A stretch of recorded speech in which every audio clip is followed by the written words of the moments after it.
So here is the turtle shell.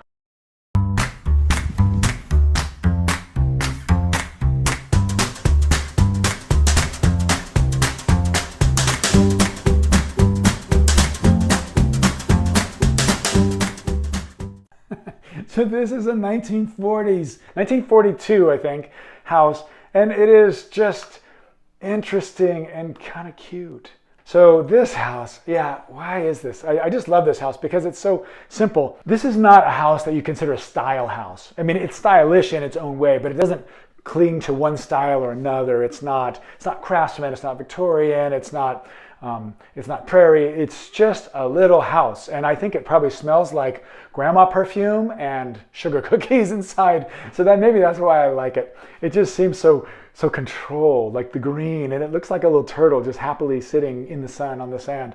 Yeah, and look at these bushes. I mean, the bushes are just all smooth, and everything's smooth, and then you got these little aluminum, so you have aluminum awnings that have been added to the house. This is the southern facade we're seeing, so definitely the southern, you're gonna have a lot of sun, so that's nice.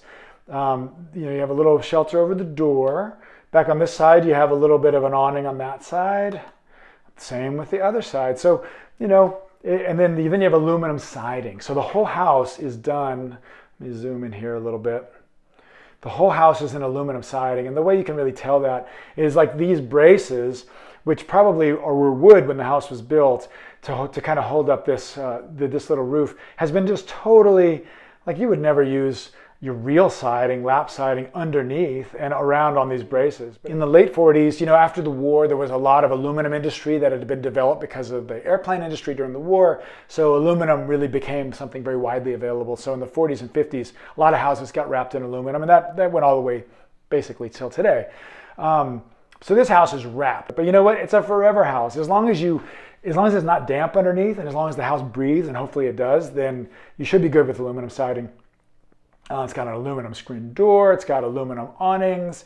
This house is like a giant Faraday cage, so if it gets struck by lightning, you're fine because the aluminum might melt a little bit, but you're not going to get shocked. So just look at the overall shape. So it's got this very kind of, it's not round, but it's just no eaves. The roof, which is also green, kind of rolls down right into the wall, right? And so it just has this like solid little sense of place that is not pretentious at all. In fact, this is the opposite of pretentious. This is like a little turtle snoozing in the sun. Like everything is symmetrical, except for the chimney.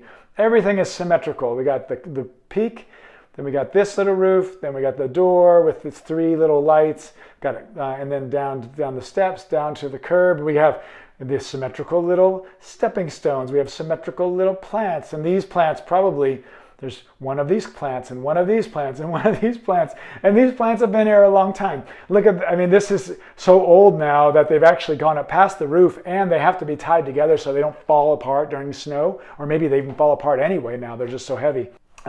Interesting that it's slightly not symmetrical. There's a little more on this side of the house than there is on this side. Although we're in the middle of the house, the windows are a little bit set, but that's probably one of these is a bedroom is my guess, and the other one's a living room. It's just a happy house, right? It's a happy house that probably smells like cookies. There's one shade on either window, so they bought 4 of the awnings, put 1 on each side and then 2 in the middle. So I don't know why they didn't bother shading this one. This is probably a bathroom between the two, and there's a bathroom vent, so that probably is a bathroom. This is probably bedroom and bedroom is my guess, but don't know. I don't go in the houses. I just stand on the curb. Anything else we want to talk about her? She's 837 square feet. She's happy. I guess it's a she. I was wondering if this was a she or he, but I guess I just think of the grandma that lives there. That's why I think it's a she. Little turtle. Little turtle. Thank you, turtle shell.